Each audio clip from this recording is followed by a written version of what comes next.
en ese momento se produce una apuesta en favor mío, y es una apuesta del rey. Y yo soy consciente de que el rey se juega, quizás con ese nombramiento mío, se juega casi el reinado. Soy plenamente consciente de ello. Y por tanto no dejaré nunca de agradecer a Su Majestad el Rey el que me hubiera permitido trabajar con riesgo para él en lo que se ha llamado después la transición política española. Ningún cambio ha de afectar, por supuesto, al mantenimiento del principio de autoridad. La España de estos 30 años, después de un siglo de anarquía, unas veces anarquía mansa y otras anarquía revolucionaria, conoce su estricta necesidad y sus claras... Los recuerdos que tengo de aquella época los tengo muy recientes todavía, por cuanto que conformaron en buena medida mi vocación política.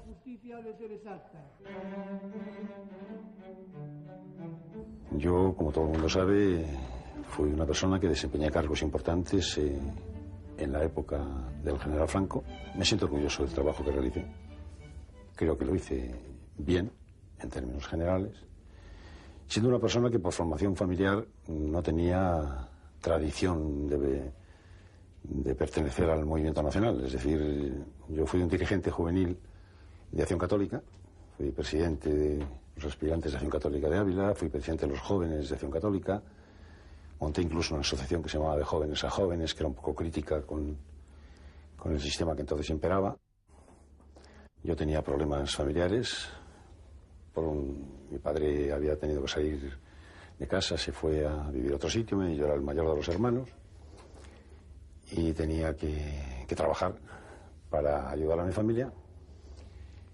Y en ese momento, cuando llega Fernando Herrero Tejedor, de gobernador civil Ávila, me conoce a través del fiscal de la audiencia con el que yo daba clases de Derecho. Había terminado la carrera, estaba preparando oposiciones. Y en esa época conozco a Fernando Herrero Tejedor, que me ofrece un puesto en el gobierno civil, sabiendo que yo no era militante del movimiento ni militante de Falange, y la verdad es que no me exigió más que todo lo que yo decía que se podía mejorar, que lo intentara hacer. Aquella época me permitió conocer a muchísima gente en diversos departamentos ministeriales que no eran gente del movimiento, que trabajaban en la vida política también, desde ópticas distintas.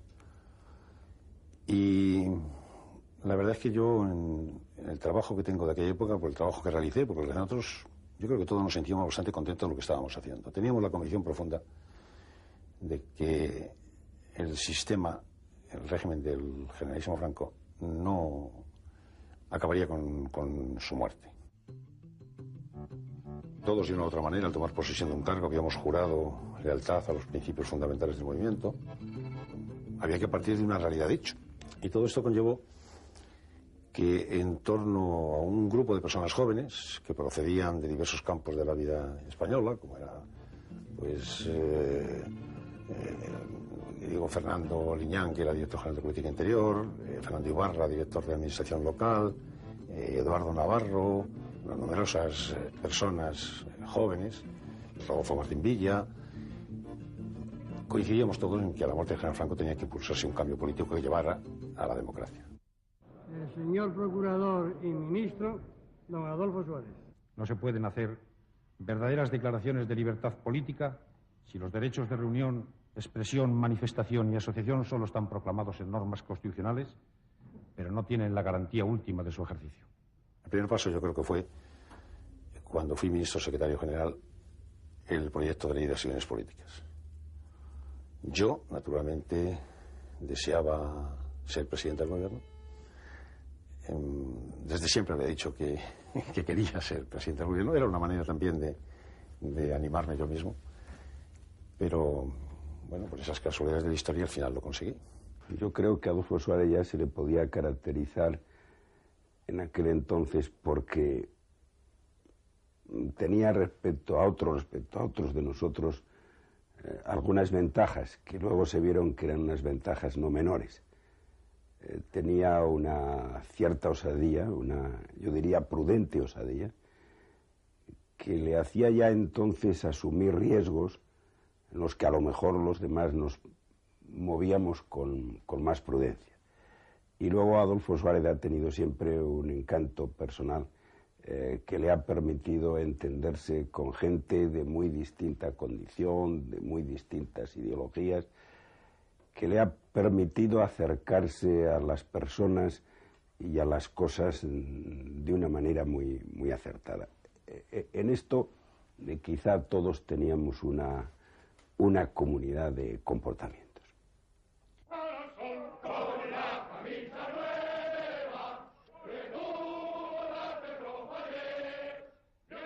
El franquismo de última hora.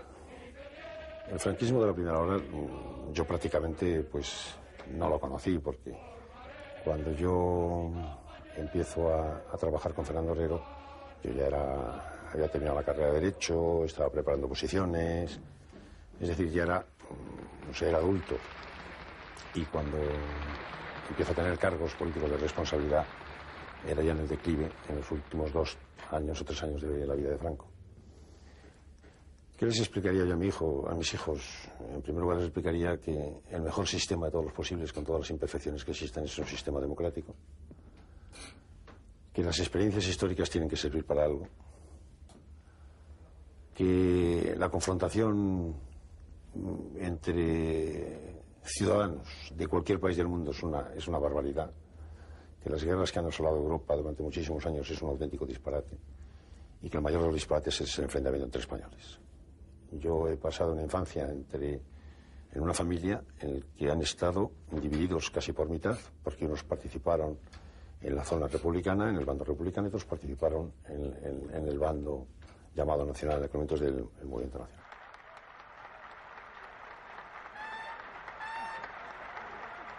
Yo guardé un respeto profundo a Franco, y lo cual no impidió que le dijera siempre lo que pensaba en las entrevistas que tuve con él. Siempre le dije lo que pensaba, sin preocuparme del riesgo que supuestamente podía acarrear sobre mí. Nunca se produjo ningún tipo de reacción, por muy brutales que fueran, en apariencia, pues, mis opiniones.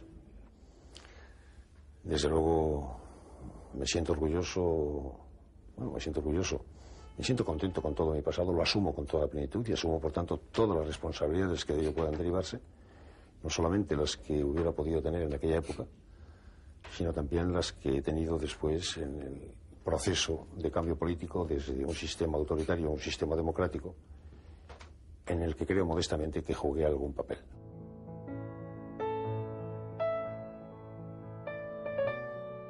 Yo creí sinceramente que había que cambiar, pero que no había que cambiar con violencia. Yo quizá viví horrorizado por las consecuencias que la guerra civil, los recuerdos que tengo de niño, que la guerra civil produjo en mi propia familia, de enfrentamiento entre miembros de la misma familia. Y aquello se me quedó muy, muy, muy grabado. Y yo, desde que tengo uso de razón política, yo era, digamos, rebelde. Creo que trabajé con lealtad en los puestos que tuve, porque en última instancia lealtad es decir lo que uno piensa, y lo único que puede ocurrir conmigo, si no les gusta lo que diga, es cesarme. Punto. Lo que también creía que era imposible cambiar, si para el cambio tenía que darse la circunstancia de hacerlo violentamente, que volvería a dejar heridas muy importantes en la vida española, que tenía, cuando comienza la guerra española, tenía 4 años, que realmente tenga impactado todavía imágenes de aquellas épocas es verdaderamente grave. Por lo tanto, la convicción de que el cambio era imprescindible la tenía desde muy pronto. En mi familia directa, mi padre, madre, etcétera, ninguno habían sido del movimiento nacional. Además, me acuerdo una vez que mi padre me comentó que quién iba a decir a él que tuviera un hijo del movimiento nacional. Pero llegó a decir a él. Bueno, ciertamente la evolución no se produjo. Yo entro, digamos, a trabajar en un sitio por necesidad y por una persona a la que conocía y le quería mucho ya, pero que luego aumentó mi cariño y mi respeto y todo, que era Fernando Herrero, que para mí ha sido un maestro, un hombre de bien y un hombre ejemplar. Yo sigo poniéndole una rosa todos los días en su tumba. Y el recuerdo de Fernando Herrero siempre estaba presente en mí y en mi familia, porque también he transmitido a mis hijos lo que supuso Fernando Herrero Tejedor para mí y lo que supuso para España. Desgraciadamente aquel accidente, bueno, pues impidió que pudiera haber sido lo que probablemente hubiera sido de no haber ocurrido aquello.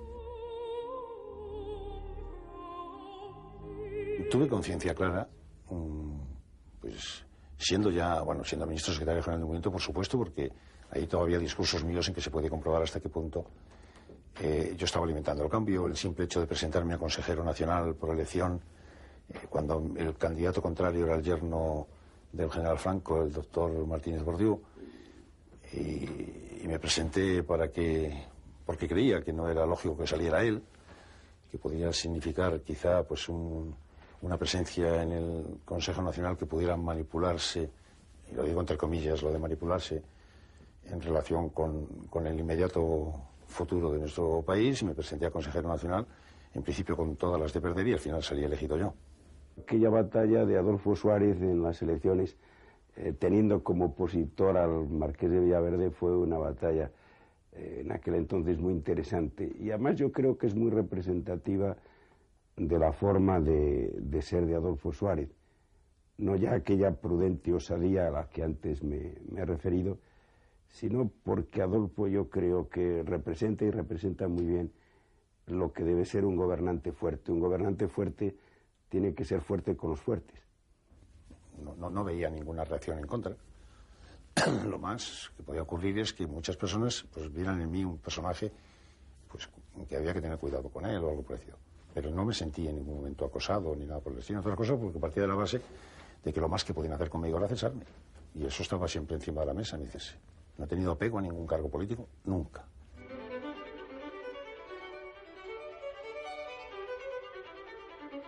En aquella época conozco al entonces príncipe de España, mantengo una relación muy estrecha con él, y en esos contactos con el príncipe, pues allí yo también le daba mi opinión de lo que a mi juicio había que hacer cuando muriera el general Franco. Entonces ese compromiso lo adquiero en función de una reflexión y sin ser desleal con el sistema anterior. Una cosa que más me horroriza que la deslealtad, y desde luego yo creo que propicié con otras personas una ley para la reforma política para dejar muy claro que cumplíamos la legislación vigente en aquel entonces de intentar, por una ley, modificar un sistema hacia otro completamente diferente. Me acuerdo que Franco dijo una vez de mí que yo era muy osado. Pues sí, es verdad que era muy osado, pero mi razonamiento era muy claro. Creo que esto es lo que hay que hacer, y creo por otra parte que si no puedo hacer mucho ahora, por lo menos no dejaré de hacer lo que creo conveniente, y si eso molesta, pues que me cesen, punto. Y eso lo hice. O sea, no fue, yo creo que pensaron más en mí la formación recibida de niño que no mi paso por los diferentes cargos políticos que tuve en aquella etapa. O sea que el cambio lo tenía.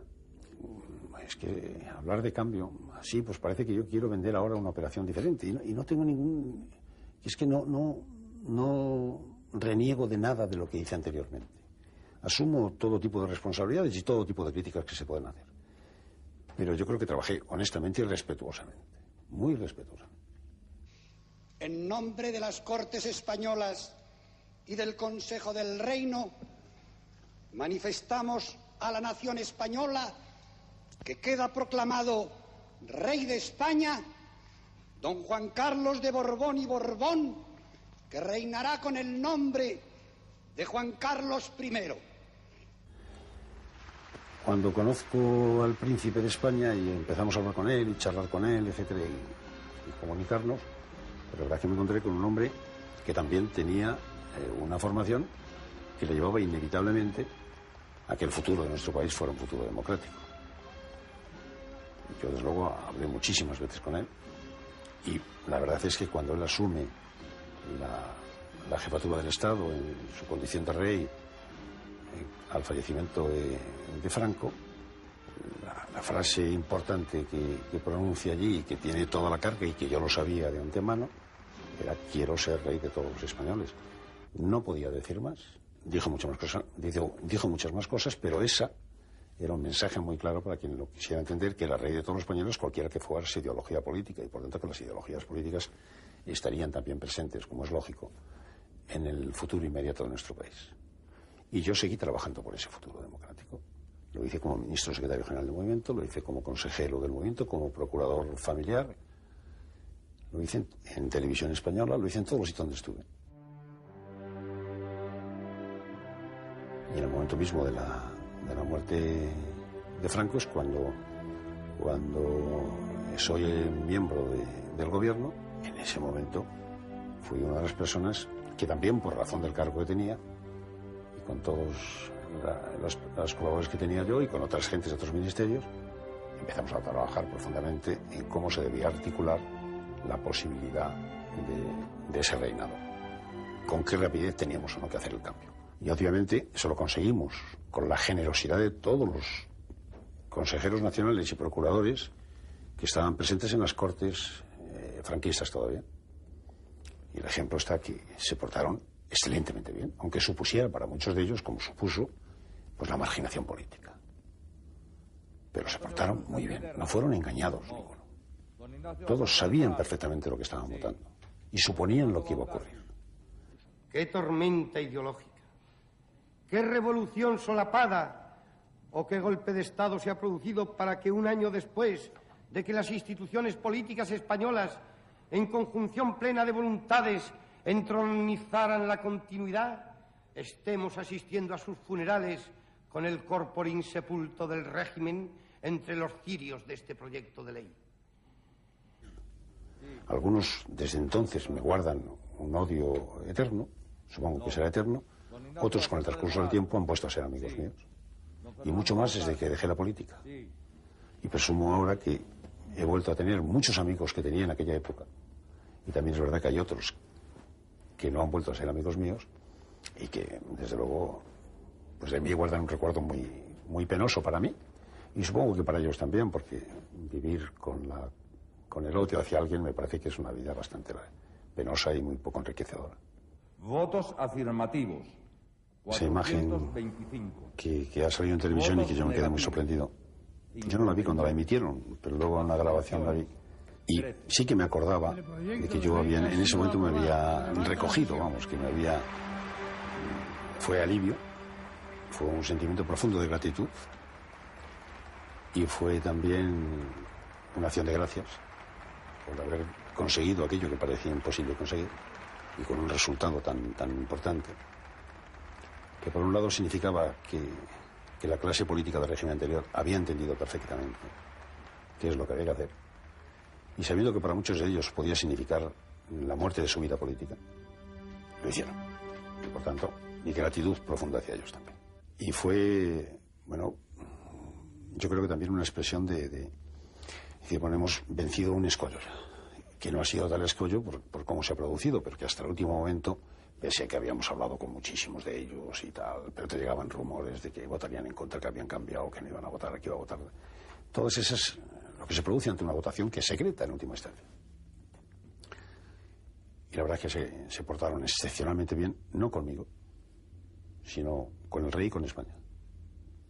Y abrieron el camino para que desde la legalidad se pudiera ir a una legalidad nueva.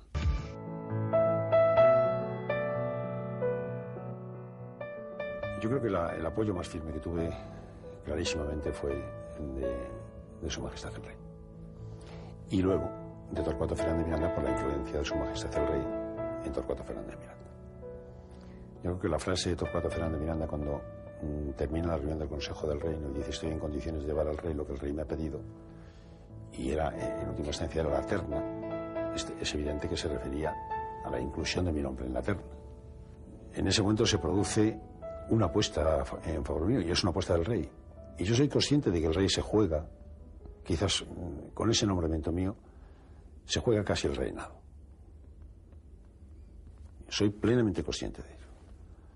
Y por tanto no dejaré nunca de agradecer a Su Majestad el Rey el que me hubiera permitido trabajar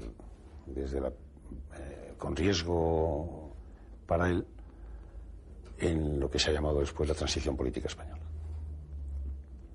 como presidente del gobierno. Por tanto, creo que el responsable de aquello fue fundamentalmente el rey, que sirvió de forma muy eficaz el señor Fernández Miranda, y que sirvieron también de forma eficaz a otros consejeros de mi generación.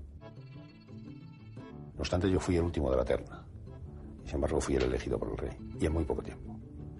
Porque desde que el señor Fernández Miranda sale del Consejo del Reino y va a ver al rey, pues pasan 2 horas y pico, que para mí fueron eternas. Pasan 2 horas y pico hasta que recibo la llamada del rey de si puedo ir a verle. Incluso me llamó antes para preguntarme qué estaba haciendo. Le dije que estaba ordenando papeles, qué tal, que mi familia estaba fuera, lo que estaba haciendo, efectivamente. Y le digo que si quería algo y me dijo que no.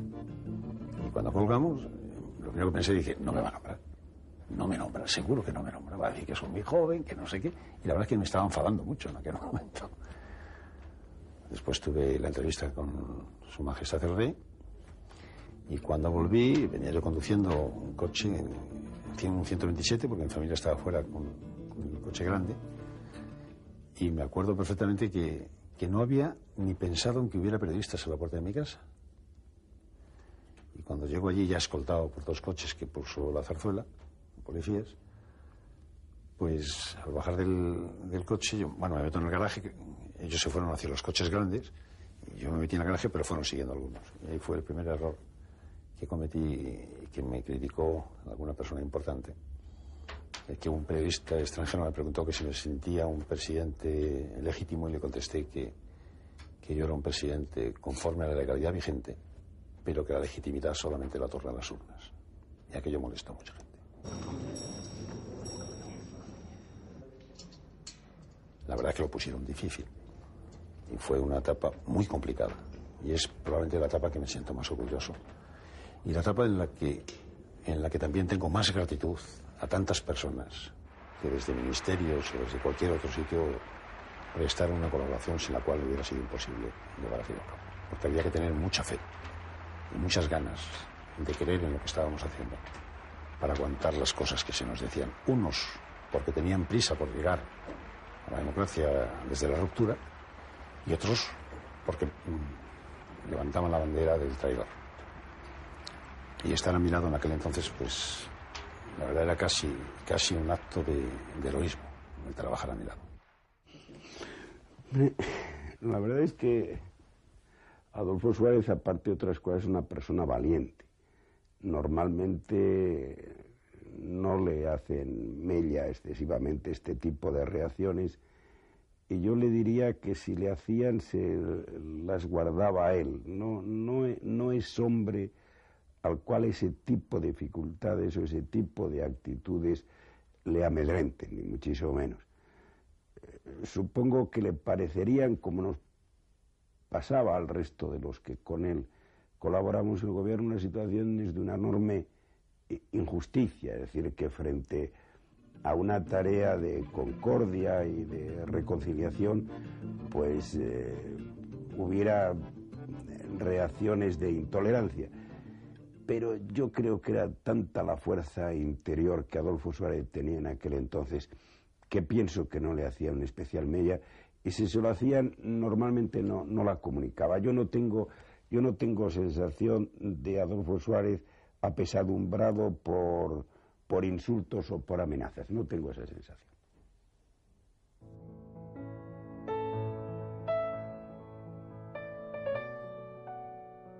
Bueno, yo del rey no tengo más que palabras de gratitud, y además he de confesar paladinamente que le quiero mucho. Con sus virtudes y con sus defectos, como tenemos todos. Como él me quiere a mí, con mis virtudes y mis defectos, obviamente. Y yo al rey le debo todo. El rey me dio una oportunidad, repito, de ser lo que más me podía gustar a mí, y en el momento más complicado. Y confiar en mí en aquel momento era muy difícil. Yo creo que no confiaba más, que hubo un momento en que otra persona a la que guardo una gratitud eterna, el general Gutiérrez Mellado, el capitán general Gutiérrez Mellado, me dijo en un momento determinado: oye, Adolfo, además del rey, tú y yo, ¿quién más nos apoya? Porque la sensación de soledad que teníamos en aquel entonces era verdaderamente terrible.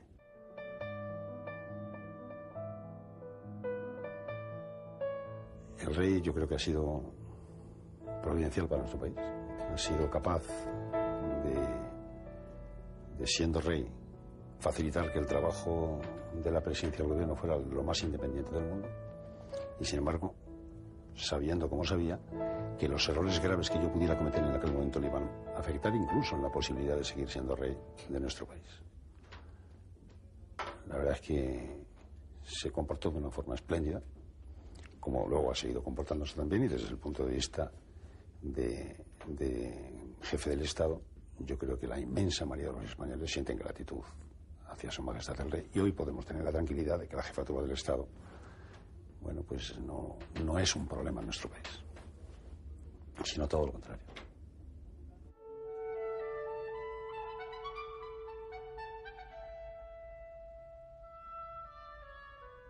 En aquel momento había que ganarse la credibilidad de las fuerzas políticas que estaban en la oposición, que la verdad es que tardé mucho en conseguirlo.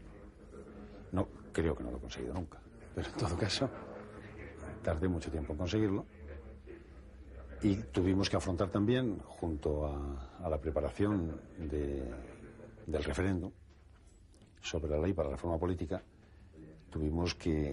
comenzamos a dialogar con gente de la oposición, con algunos de los cuales yo había hablado antes, pero empiezo a querer conversar con personas que están en la clandestinidad todavía.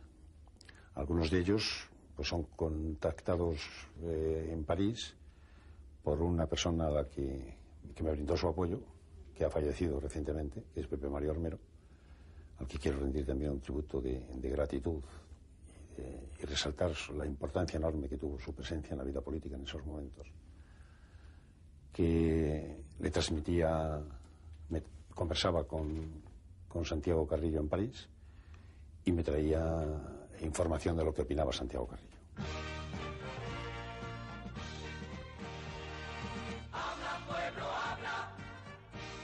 Porque tuya es la palabra.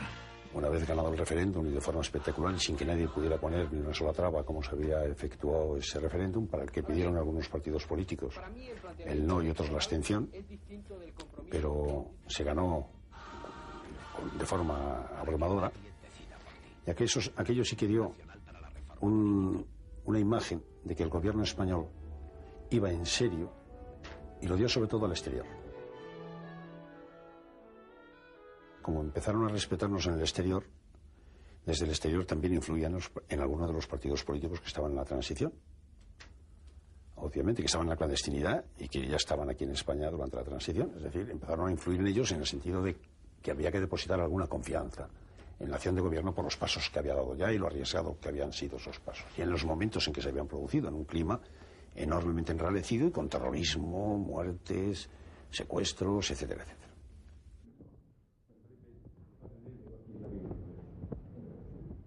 Yo creo que en ese momento todos pensaron que ese era ya el mejor camino.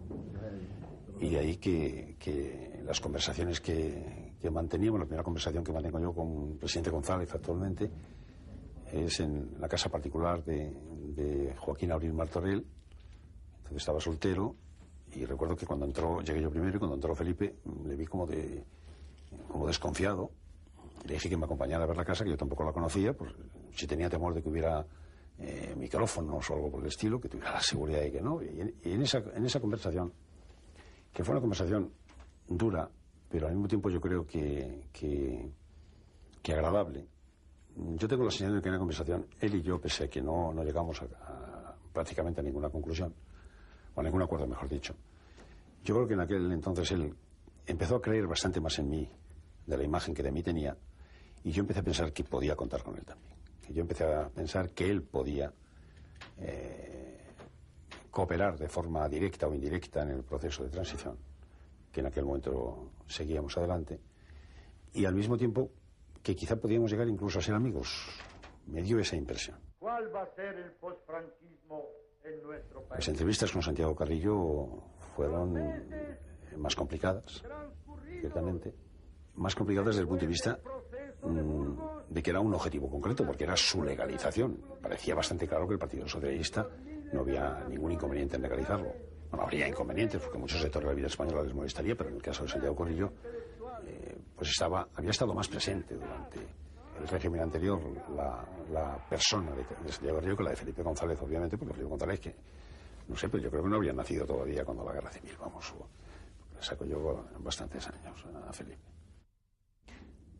Y sin embargo, con Carrillo el entendimiento fue muy claro. Yo me di cuenta desde el principio, y yo creo que él también, de que ambos podíamos confiar, aunque estuviéramos en las antípodas de pensamiento político.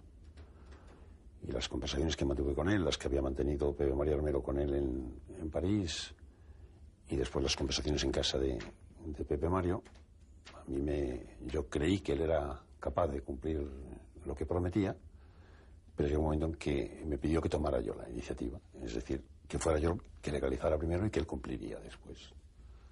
Claro, porque en el fondo el razonamiento era: ¿por qué tengo yo que creer en usted si yo hago determinadas cosas, como es asumir la bandera española, asumir la monarquía, la aceptación de la democracia plena, etcétera, etcétera? ¿Por qué tengo yo que confiar en usted si usted no confía en mí? Empieza usted por legalizarme, y yo, efectivamente, asumí el riesgo, le legalicé lo digo en primera persona, aunque una parte de algunos ministros lo conocían que iba a hacer la legalización. Lo legalicé en un día determinado y me dediqué a controlar las consecuencias que de esa legalización podían derivarse. Colocar hoy aquí en la sala de reuniones del Comité Central, al lado de la bandera de nuestro partido, que sigue y seguirá siendo roja, la bandera con los colores oficiales del Estado. La verdad que creo que fue un acierto, y con el tiempo transcurrido todos saben que aquello fue una manera importante de consolidar la democracia en el exterior, de que creyeran en el cambio político en España, y en el interior también se vio que los comunistas se comportaban pues como seres normales, que pensaban de forma diferente a otros muchos, pero como ellos podían pensar de nosotros de otro punto de vista. Los comunistas que en aquel entonces comentaron actuar en política. En los primeros pasos después de las elecciones generales, el Partido Comunista también se portó muy bien. Pero no es cierto que ha llegado la hora ya de eliminar la clandestinidad como procedimiento habitual. Personas que dejaron de hablarme en aquel momento, muchísimas, incluso algún familiar, amigos o algún amigo, que luego después se ha vuelto a restablecer. En aquel momento, legalizar el Partido Comunista entrañaba un riesgo enorme, porque primero, incluso la persona misma que era el secretario general, el señor Garrido, había participado en la guerra. Y la mayor parte de las personas, salvo los ministros militares o algún otro, la mayor parte éramos niños en la guerra, no habíamos participado en la guerra civil. Pero todos los que habían participado en la guerra civil, en un sitio o en otro, obviamente ahí se sintieron profundamente tocados. Y hubo reacciones violentas en términos generales en algunos sitios, cartas incendiarias, insultos a mí, aumentó la correspondencia sin remites, diciéndome barbaridades. Todo eso es normal que se provoca. O sea que yo lo que creía es que había que jugar a las personas por lo que estaban haciendo y por lo que iban a hacer, y no volver otra vez a hacer un juicio a la historia, que eso también en los primeros momentos se quería hacer, los llamados partidarios de la ruptura. En el fondo lo que querían hacer es una revisión de todo el régimen anterior. Y a mí me parece que eso, que naturalmente es una posición legítima de cualquier persona, el pretenderlo, suponía volver a enfrentar a los españoles otra vez y a las familias españolas otra vez. Me parecía que era infinitamente más lógico acudir a lo más sencillo, por otra parte, lo más racional, que casi siempre es lo más sencillo. Es decir, ¿por qué no dejamos que el pueblo hable? ¿Por qué no dejamos que el pueblo apruebe o no apruebe estas cosas? ¿Y por qué, en vez de tratarnos como descendientes de enemigos irreconciliables o como protagonistas de un conflicto armado, por qué no empezamos a pensar en el presente y en el futuro? Y yo creo que la ausencia de ansias de venganza, por un lado, y la afectación, por otro, tampoco permití que se persiguiera a nadie del régimen anterior. Entre otras cosas porque me tenían que haber perseguido entonces también a mí, por supuesto. Libertad, libertad, sin ira, libertad, guárdate tu miedo y tu ira, porque hay libertad, sin ira, libertad, y si no la hay, sin duda la habrá. Libertad, libertad, sin ira, libertad, guárdate tu miedo y tu ira, porque hay libertad, sin ira, libertad, y si no la hay, sin duda la habrá. Se convocan las elecciones generales. Las elecciones generales las gana el partido que en aquel entonces se formó, que era la UCD, conmigo de candidato, como sabe todo el mundo, y a continuación comenzamos la reforma de las leyes fundamentales desde el punto de vista de participación de todas las fuerzas políticas en el Congreso de los Diputados.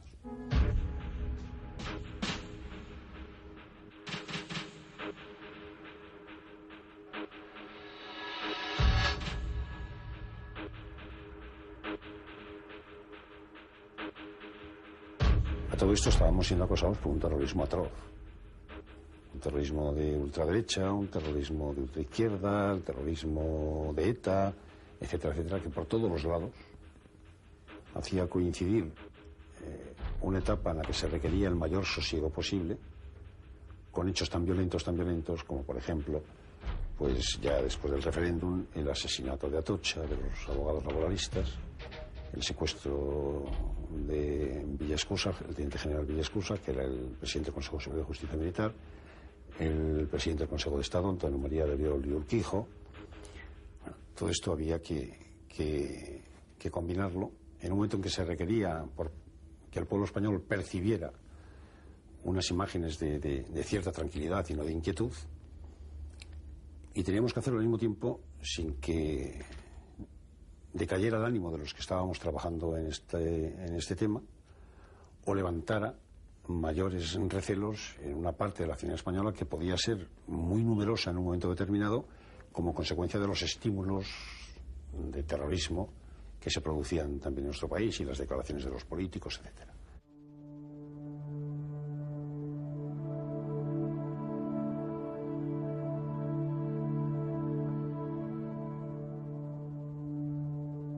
Fueron unos momentos muy tensos, muy complicados. Siempre tuve el apoyo del rey. Lo que tenía que tener yo mucho cuidado es que el apoyo del rey a los gobiernos, como lo ha prestado a los gobiernos de UCD, como lo ha prestado a los gobiernos del Partido Socialista Obrero Español, bueno, que el apoyo del rey no significara que tuviera que asumir las responsabilidades de los errores que cometiéramos los gobiernos, y eso sí que lo tuve muy presente siempre, que nunca le pudiera afectar los errores que un gobierno hacía, porque una cosa es el apoyo del rey a lo que, y ahora ya en democracia más fácilmente, al gobierno que haya sido elegido por las urnas, y otra cosa muy diferente que se tenga que asumir los riesgos o los errores que cometamos los propios gobiernos. Y yo en eso, en aquella época, como estábamos menos diferenciados, no teníamos una constitución, pues tenía mucha preocupación con que los errores que yo cometiera, y la verdad es que pude cometer muchísimos, pues no afectaran a la imagen del rey. Pero el apoyo del rey fue vital siempre.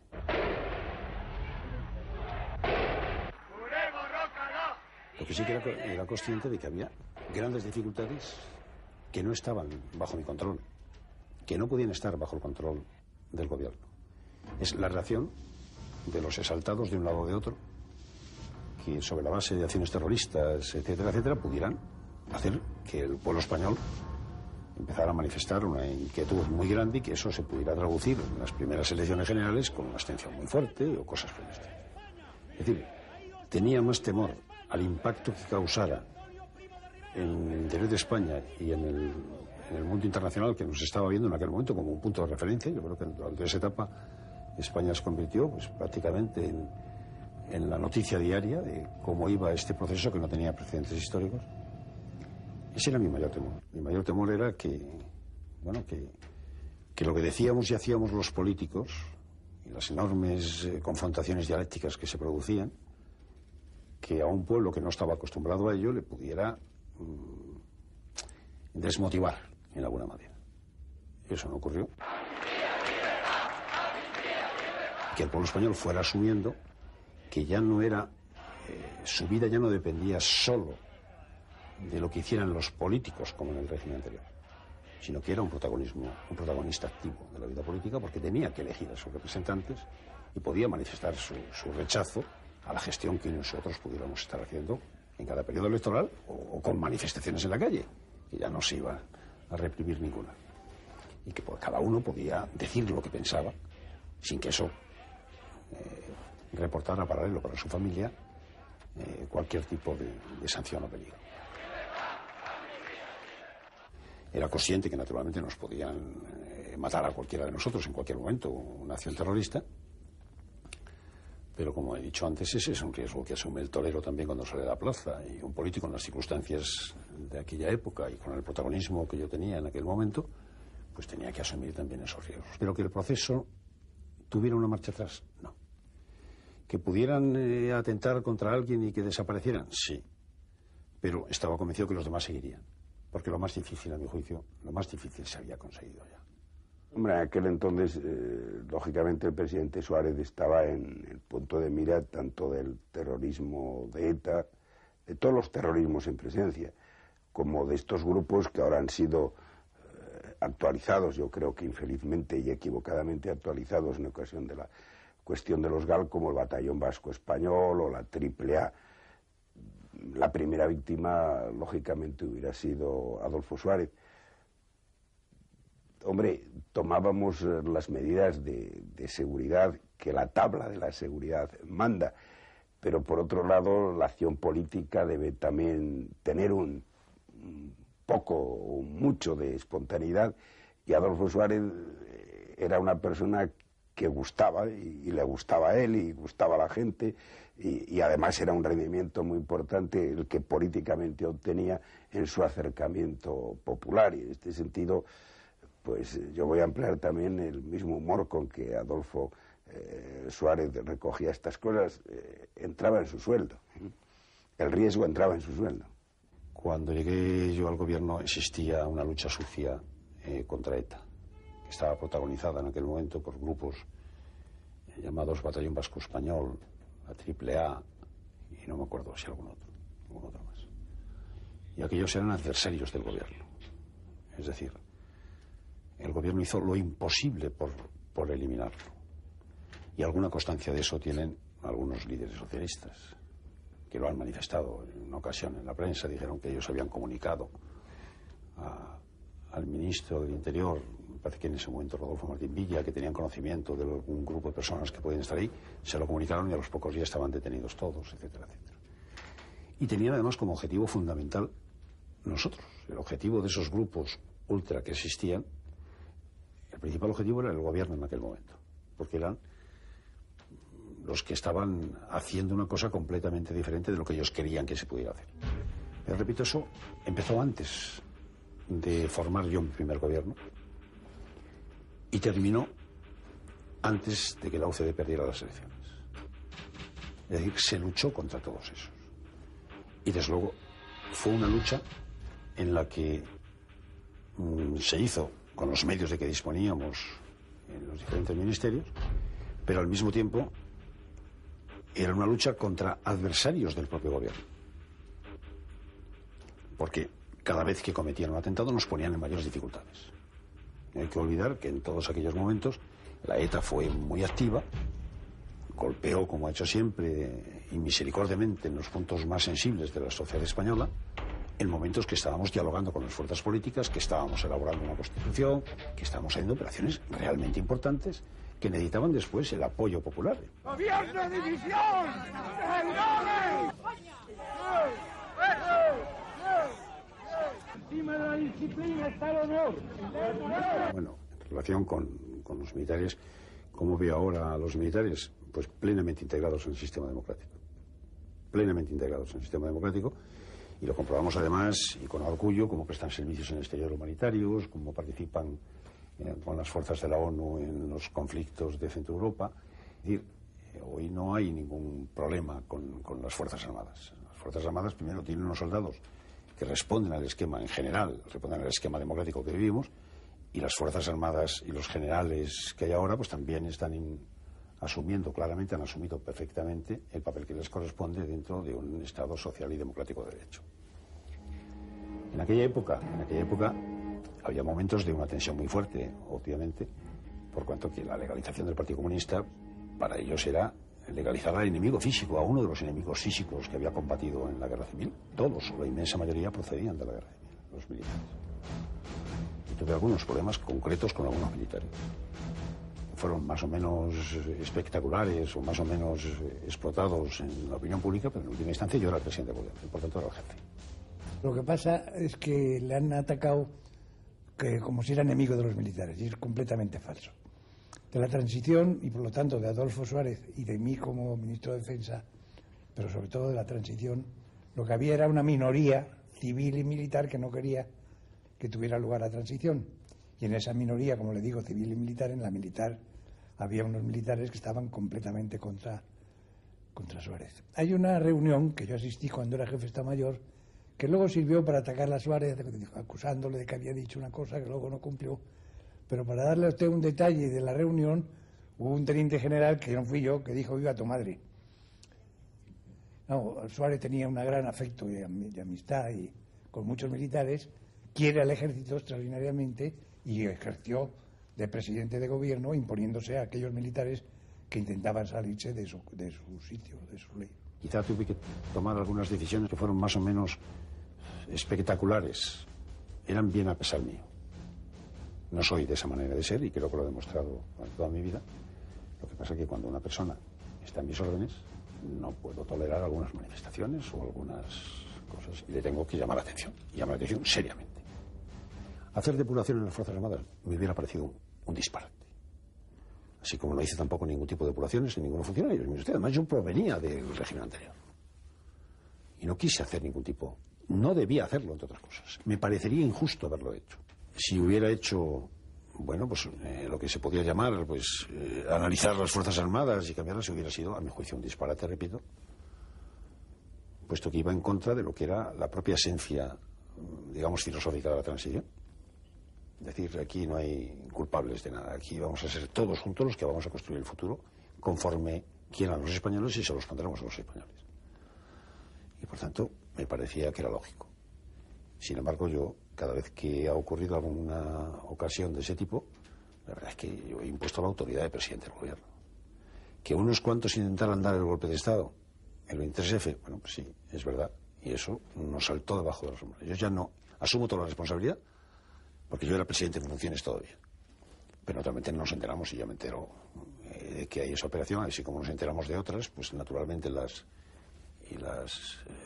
digamos, las eliminamos como tales operaciones. Y si se sancionó a agentes pertenecientes a la Fuerza Armada, lo hubiéramos hecho con esto exactamente igual.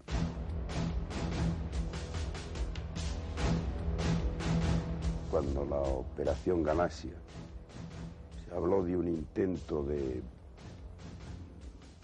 entrar en el Palacio de la Moncloa,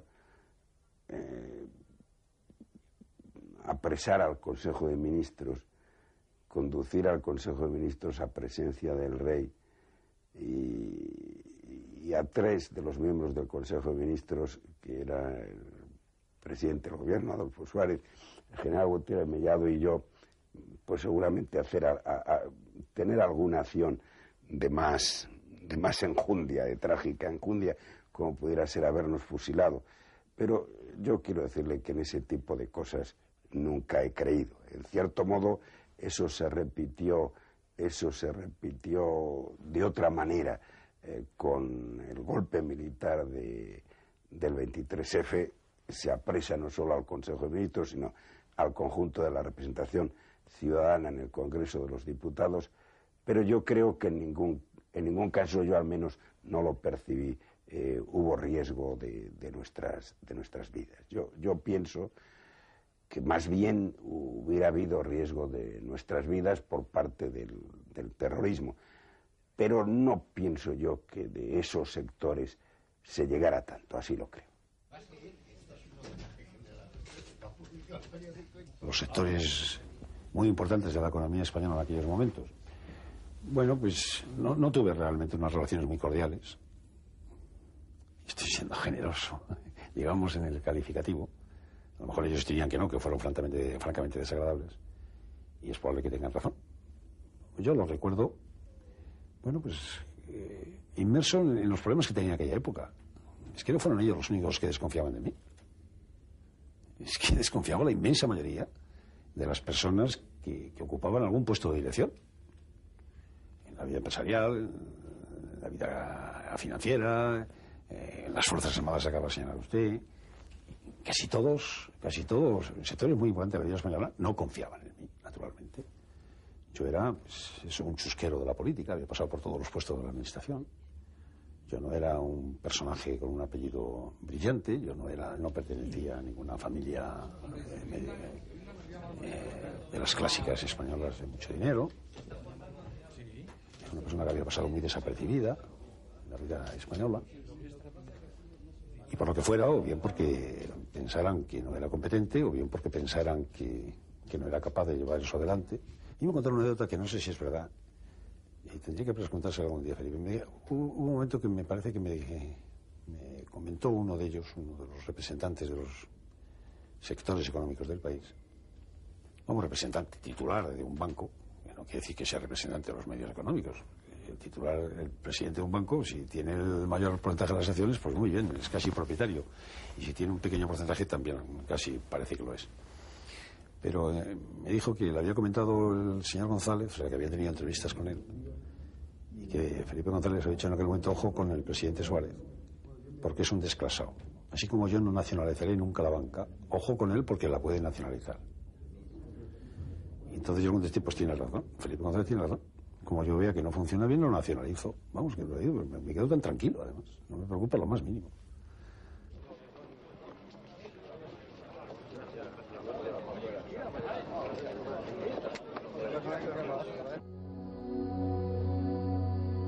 Una fuerza política como la UCD, que yo creo que hoy todo el mundo reconoce que ha prestado grandes servicios a nuestro país en la transición, era muy difícil que pudiera superar las siguientes etapas. Digo que era muy difícil porque se formó muy rápidamente y desde la existencia de unas fuerzas políticas con muy poco militantes. Eran personalidades políticas aglutinadas en torno a unas siglas, el Partido Liberal, el Partido Socialdemócrata, etcétera, etcétera, que adquieren importancia una vez que los logros de la UCD empiezan a ser reconocidos en el pueblo español en términos generales, los logros de los gobiernos, etcétera, de UCD.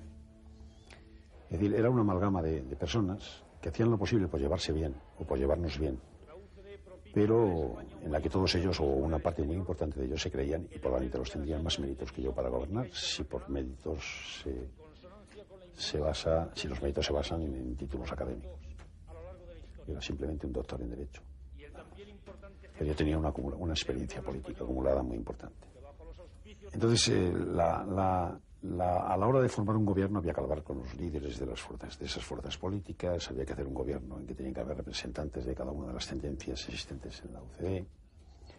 Y repito que eso tenía, a mi juicio, muy poco futuro, porque no habíamos sido capaces de eliminar los partidos políticos originarios de la Unión de Centro Democrático, sino haber constituido una Unión de Centro Democrático sin más soporte que el contenido ideológico que se pudiera sintetizar de lo que había sido inicialmente los partidos que la formaron. De la aglutinadas en torno a mí, como presidente de gobierno, creo que hicimos una labor importante en la vida española. Pero su mantenimiento después era muy difícil, era muy complicado. Y aquello fue una pena. Y luego yo comprobé que además no tenía ninguna autoridad. Una de las decisiones, o una de las causas que motivaron o que influyeron en mi decisión de dimitir fue cuando yo apostaba porque lo creía conveniente, no porque tuviera nada en contra de, por ejemplo, de Miguel Herrero de Miñón, que era el otro candidato. Se iban a celebrar las elecciones de elección de portavoz del grupo parlamentario. Yo apostaba por Santiago Rodríguez Miranda.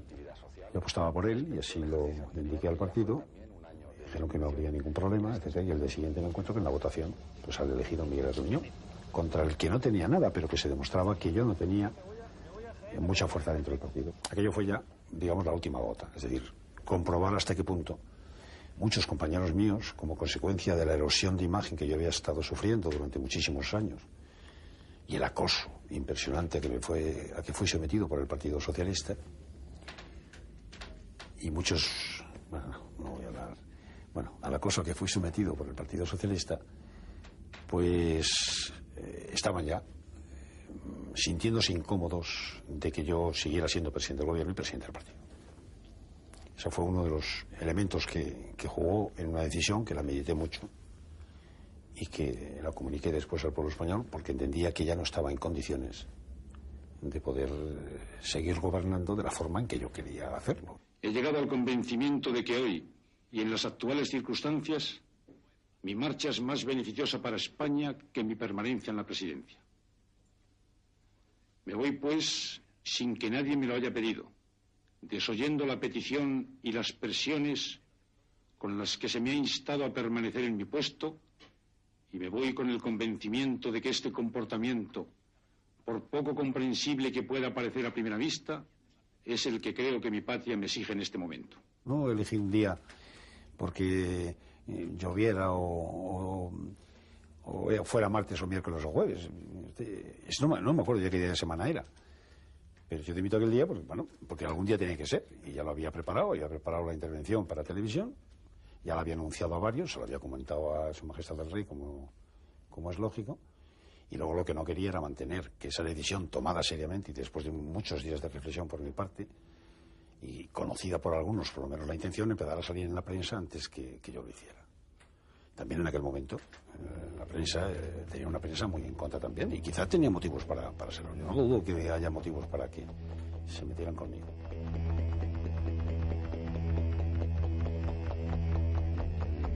El acoso y derribo de Adolfo Suárez, que protagonizó el Partido Socialista y algunos sectores de opinión, y creo que con razón, llevaba ya bastante tiempo gobernando, se habían hecho unas cosas determinadas, creo que importantes también, y en colaboración con todos, y dentro de la UCD había problemas serios. Y había personas que también tenían complejo de pertenecer a la UCD, y eso también es verdad. Pero quiero decir, yo creo que con todas, a todas las personas que integraron la UCD les debo gratitud, a todas. Y por tanto, no voy a hacer ninguna descalificación. Yo creo que todos actuaron creyendo que era lo mejor, que hacían lo mejor que debían hacer. Y lo mejor para el partido y lo mejor para España.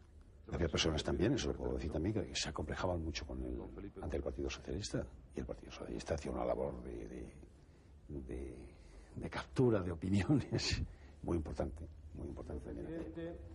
Pero yo no creo, aquellas son las típicas cosas que pueden pasar en un sistema democrático, pero mucho más cuando ese sistema lleva muy poco tiempo funcionando, y en segundo lugar, cuando van dirigidas a una persona que además de ser el presidente del partido es el presidente del gobierno, y que lógicamente tiene acumulado ya un desgaste muy importante.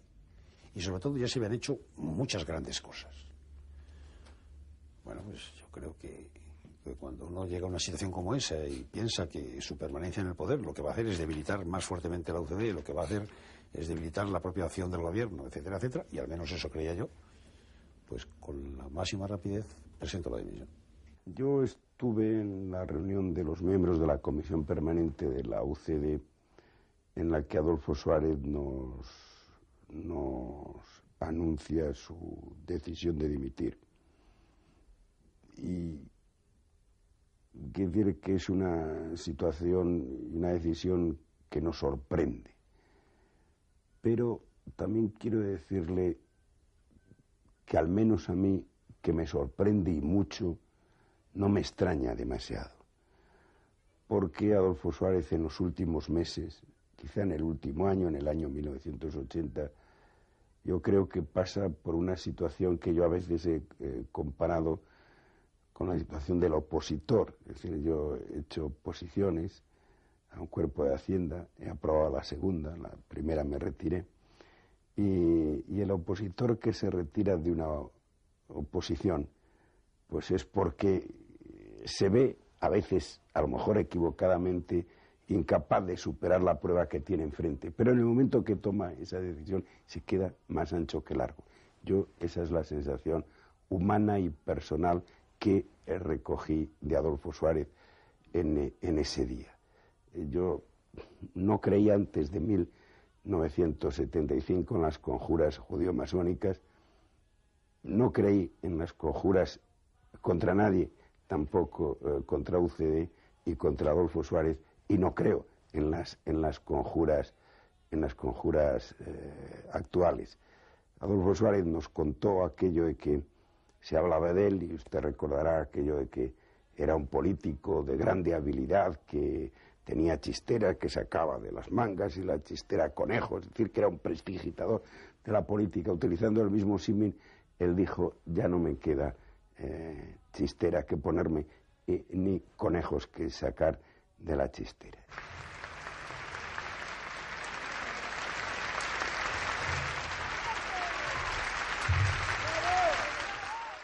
Yo solo puedo responder por mí mismo, pero yo no tuve nunca la sensación de culpabilidad. Otra cosa es que fuera en parte responsable de una situación política que le conducía a Adolfo Suárez a tomar esa determinación, y sin embargo sí que le vi en los últimos meses en una situación en la que él ya se veía sin fuerzas suficientes para hacer frente a aquello. ¿Qué pasa? No. ¿Qué pasa?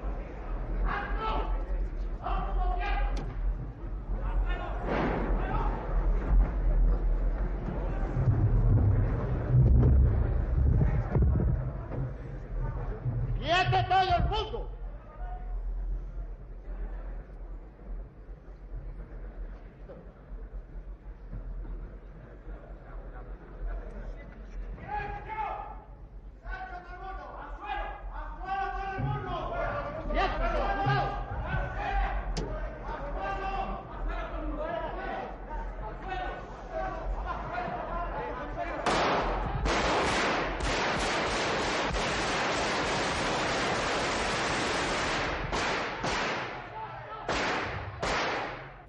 Con la entrada de los guardias civiles en el Parlamento, el primer sorprendido soy yo. Entre otras muchas razones, porque si había algunos motivos por parte de algunos generales descontentos, era sobre Adolfo Suárez. Luego, ¿por qué lo siguen intentando si era eso así? Si hubieran sido ciertas las versiones que han corrido por ahí. A mí no me hicieron llegar ninguna, porque si yo tengo, repito, conocimiento de que se va a hacer un golpe de Estado, Adolfo Suárez no dimite y aborta cualquier intento de golpe de Estado. O me matan, claro. Por supuesto. Adolfo Suárez en aquel momento estaba dimitido. Él realmente presidía un gobierno en funciones, en razón de que el presidente del gobierno había dimitido. Y yo creo que Adolfo Suárez pensó, incluso tengo mis dudas si no se lo manifestó a Su Majestad el Rey, su deseo en el caso de que hubiera sido posible, que hubiera sido difícilmente posible, porque ya estábamos en la votación de la investidura de Leopoldo Calvo Sotelo, de haber retomado las responsabilidades hasta haber dejado concluida aquella situación. Adolfo Suárez, hay que reconocerle que tiene cierta vocación por lo difícil, por las situaciones difíciles, y yo estoy seguro que esa tentación o esa decisión pasó por su cabeza. Era prácticamente imposible llevarla a la práctica desde el punto de vista constitucional, porque él ya había dimitido y ya había un proceso en marcha de investir al nuevo presidente, a Leopoldo Calvo Sotelo, pero doy por seguro que él pensó en esa solución. La única duda que tengo es si la planteó a Su Majestad el Rey.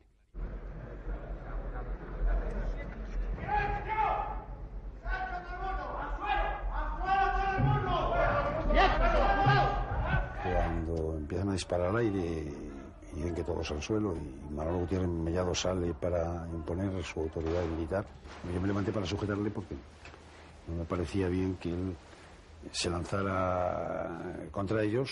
Salió el militar profundo que lleva dentro de sí y salió también dentro del patriotismo profundo que lleva dentro de sí. Y me parece lógico que tanto él reaccione de esa manera como la reacción mía me parecen absolutamente normales, no fuera de... Pero aquello sí, aquello queda por la historia como un militar que se enfrenta al despropósito de otros militares. Y debo decir que, por lo que me he enterado después, el porcentaje más alto de guardias civiles que participaron en el Congreso en ese intento de golpe de Estado iban engañados, porque les habían dicho que había tarras dentro del Parlamento. En la habitación en que estuve metido tantísimas horas, estuve charlando mucho con los guardias civiles. No, yo era mi obligación. Yo lo hice más que cumplir con mi deber. Era el único militar de carrera que había allí y hice, como digo siempre, traté de hacer lo que me habían enseñado en la Academia General, en Zaragoza, que se lo he dicho a ellos.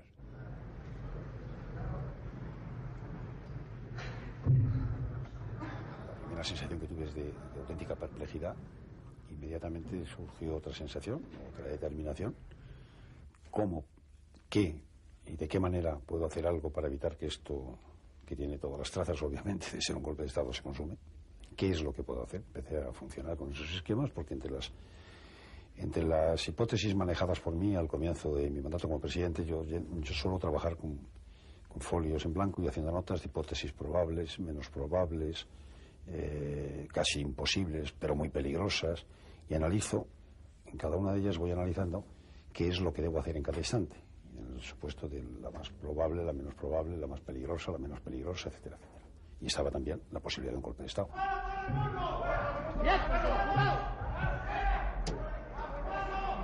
Ellos mandan que nos tiremos al suelo y yo era el presidente del gobierno y no me da la gana tirarme al suelo, sencillamente porque soy el presidente.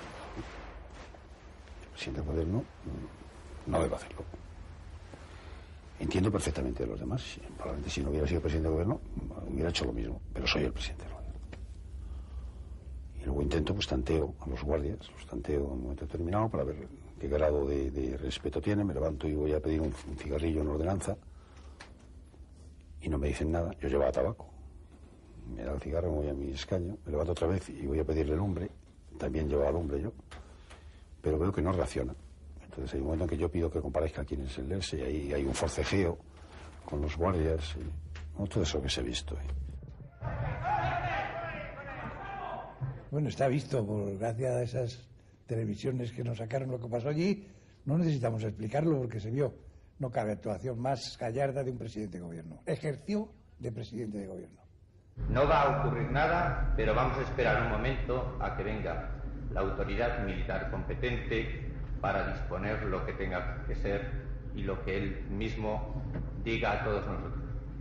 O sea, estén tranquilos y la autoridad que hay competente, militar por supuesto, será la que determine qué es lo que va a ocurrir. Mis sentimientos hacia el teniente general, al capitán general ahora, Gutiérrez Mellado, son de una inmensa gratitud, de una excepcional amistad que siento por él y respeto profundo que siento por él y por toda su familia.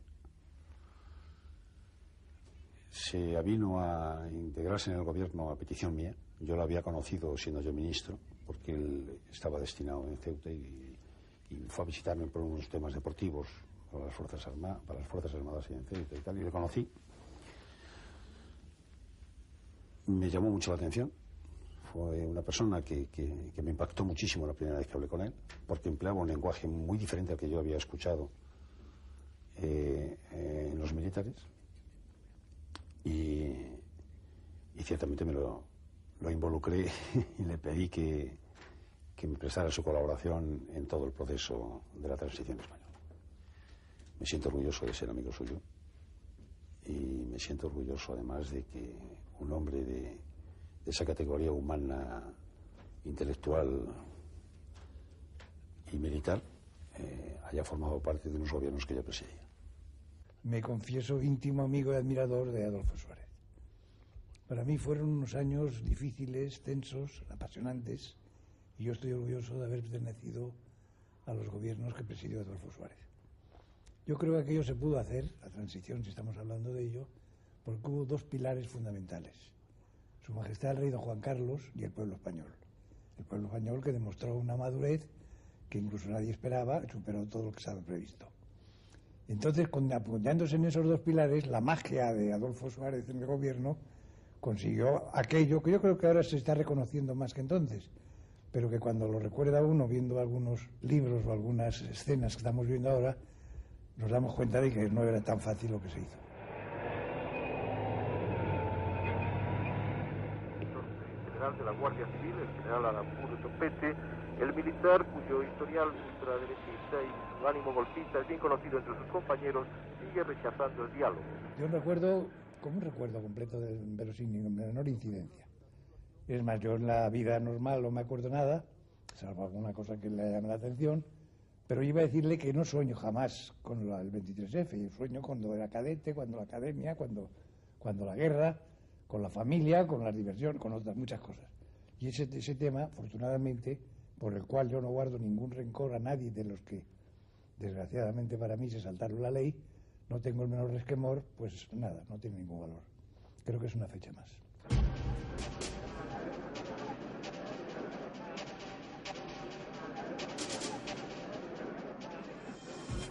La corona, símbolo de la permanencia y unidad de la patria, no puede tolerar en forma alguna acciones o actitudes de personas que pretendan interrumpir por la fuerza el proceso democrático que la Constitución votada por el pueblo español determinó en su día a través de referéndum.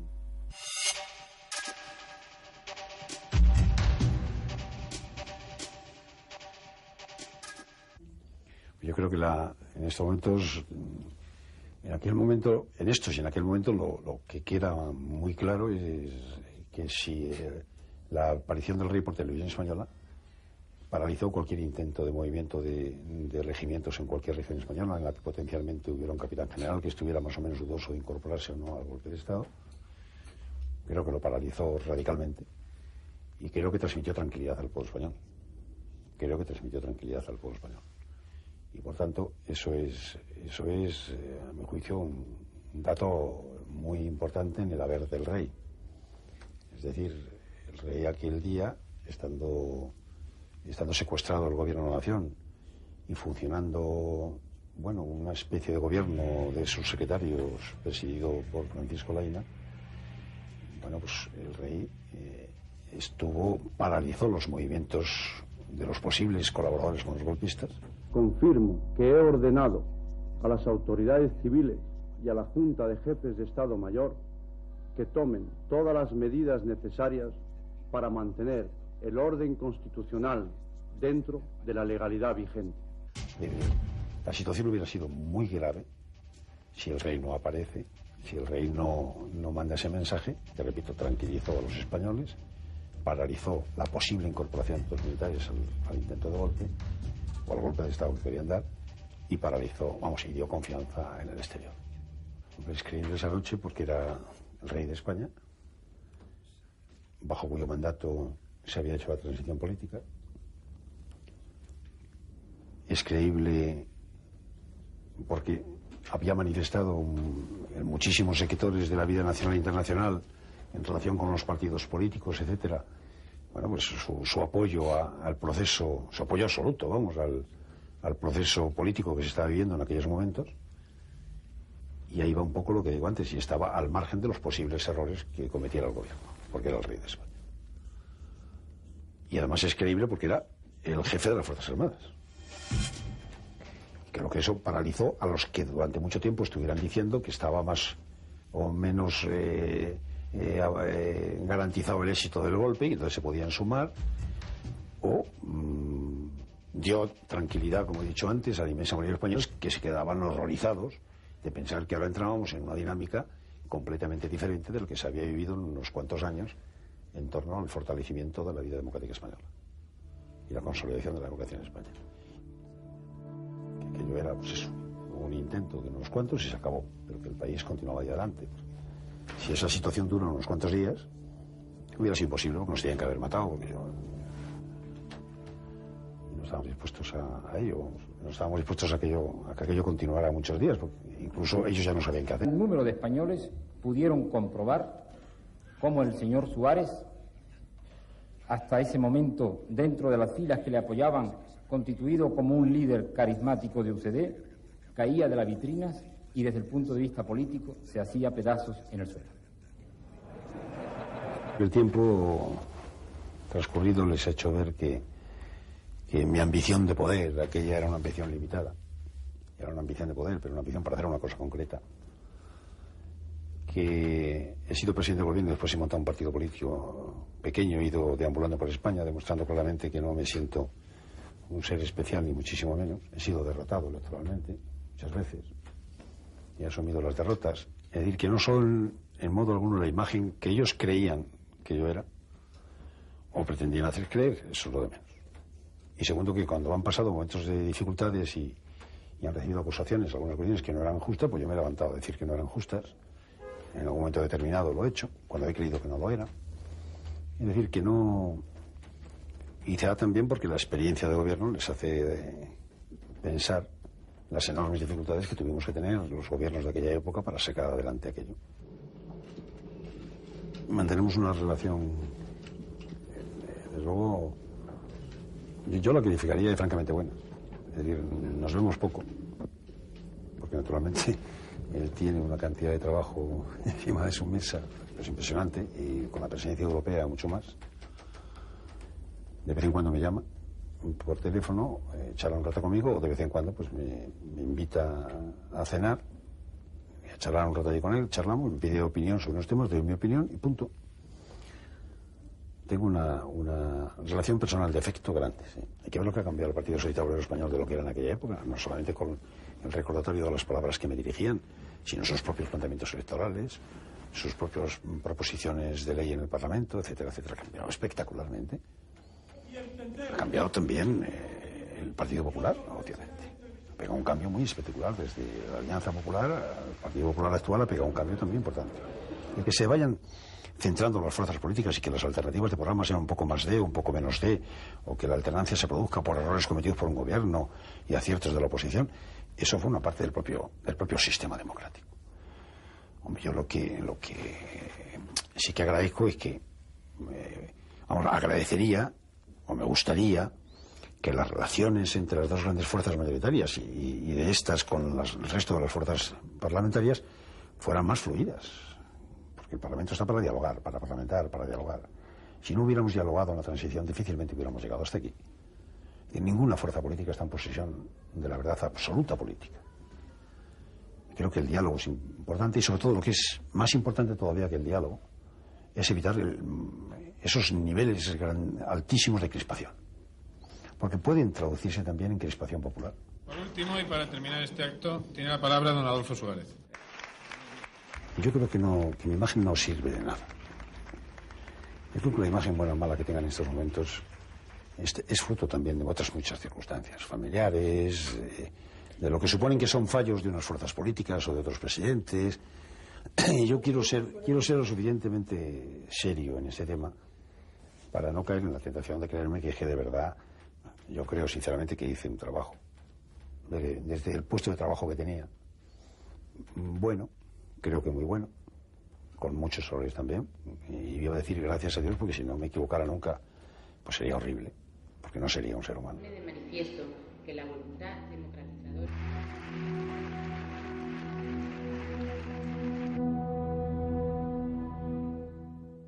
Pues sí, me siento herido.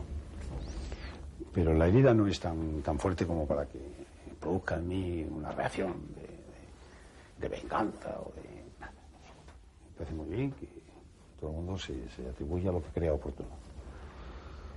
Yo lo que digo es que eso se compadece muy poco con algunos documentos escritos que tengo de la persona a la que estamos refiriendo. Documentos escritos, manuscritos suyos. Cartas, dedicatorias de libros, etcétera, etcétera. Pero hay un punto en el que coincido. Yo coincido en que Torcuato Fernández Miranda fue un personaje clave en la transición. Lo he dicho en las conversaciones que he mantenido con usted. Lo que no sé es por qué dejó de hablar. Eso es lo que no sé. No lo he sabido jamás. Estábamos llamando por teléfono para que reunirnos a cenar, que nos tocaba a nosotros. Siempre había excusas, y en la última sesión nos dijo que no volviéramos a llamar, que no querían salir con nosotros. Punto. Y no volvimos a saber nada de él. Lo que haya escrito en esa época, bueno, pues muy bien, lo tendré que respetar. Pero lo que se ha dicho últimamente no concuerda, sobre todo con los actos que él hizo. Porque si pensaba de esa forma de mí, ¿por qué tuvo ese trato tan íntimo conmigo? No lo entiendo. Pero al fin y al cabo no me voy a poner a dialogar con una persona que ha muerto. Y en cuanto a aquella frase de que vio codicia en mis ojos, si vio codicia en mis ojos, pues ¿por qué llevó a efecto lo que el rey le había pedido, que era que fuera ya materna? Me hubiera gustado que hubiera habido, en todo caso, que hubiera habido muchos más años, y cuando hubiera contemplado mi dimisión como presidente del gobierno, probablemente no hubiera pensado que a mí me guiaba la codicia en la vida política española. Pero yo ya soy un jubilado, soy un señor que está, lo he repetido muchísimas veces, fuera de la política, y que no volverá a la vida política. Que yo... ¿Por qué no? Primero porque he demostrado que soy un mal jefe de partido. Si me permite un pequeño elogio a mí mismo, diré que creo que soy un buen hombre de Estado. Porque me preocupan mucho los temas de Estado. Los grandes problemas me preocupan mucho y antepongo en la solución de los problemas los criterios últimos del partido para hacerlos compatibles con todas las fuerzas políticas que están operando en el país. Así que yo creo que el gobierno es eso, gobernar de unas ideas, pero para todos, obviamente. Pero buscar consenso en otras en que se puede estar de acuerdo, para que tengan un soporte más sólido las reformas que se hagan. Yo no vuelvo a la vida política por todas las razones y porque, como he dicho hace poco, pues porque tengo muchos problemas míos que tengo que ayudar a resolver. Y son problemas personales, son problemas familiares y entre nosotros. Porque además tampoco tengo partido político, ¿eh? Y empezar a crear otro partido político me parece una estupidez fenomenal. Y darme de alta en cualquiera de los dos es que parecería que yo no puedo vivir sin la política. Y he notado que se puede vivir sin estar en la política y, sin embargo, plenamente inmerso en ella.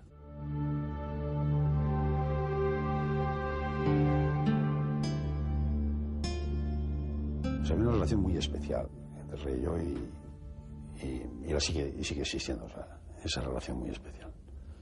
Pero yo tuve muchísimo cuidado de que el apoyo del rey, el apoyo que el rey debe prestar a todos los gobiernos que surjan de la voluntad popular y que lo ha demostrado, que ese apoyo no signifique que los errores que cometa un gobierno y los errores que cometía yo en aquellos momentos o los que no le pudieran implicar a él. Y eso yo creo que se ha mantenido exquisitamente por todos los gobiernos, lo mantuve yo y lo mantuvieron los sucesivos gobiernos.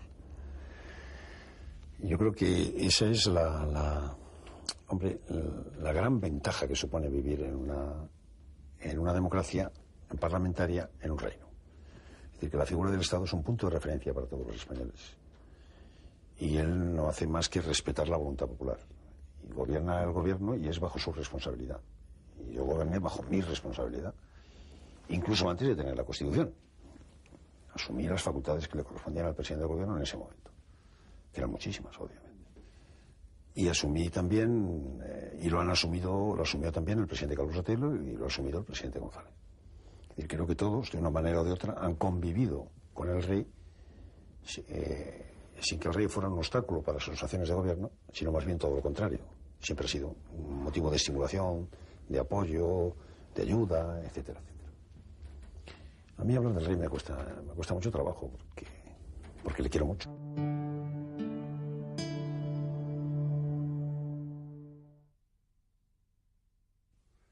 Yo también quiero expresar mi gran afecto por Adolfo Suárez, como persona y como político. Soy testigo directo de sus relevantes cualidades personales, entre las que destacan su gran generosidad y un sentido de la responsabilidad anclado en profundas convicciones.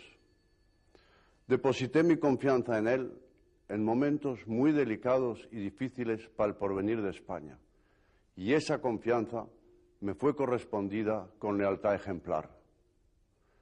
En su importante trayectoria pública durante aquellos años decisivos, Adolfo supo desde un principio interpretar los deseos e ilusiones del pueblo español, dirigiéndolos hacia los fines que juntos pretendíamos todos.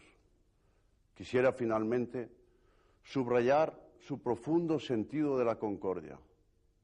Entonces, como hoy, esta virtud sigue siendo la clave de su prestigio y su legado más directo a los españoles.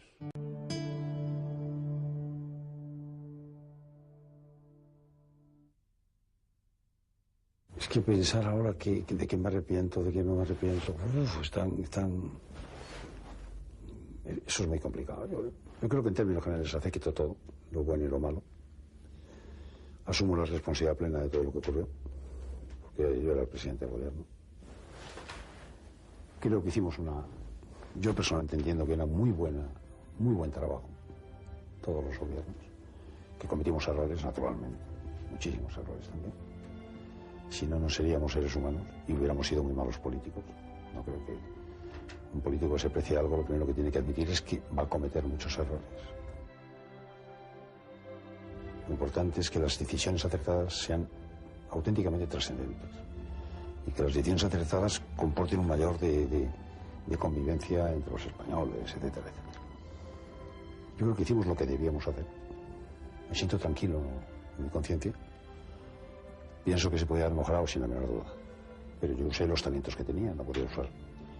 Usé mis talentos personales y los talentos superiores a los míos que pude encontrar a mi alrededor. podías cambiar lo que yo tenía, no podía hacerlo mejor.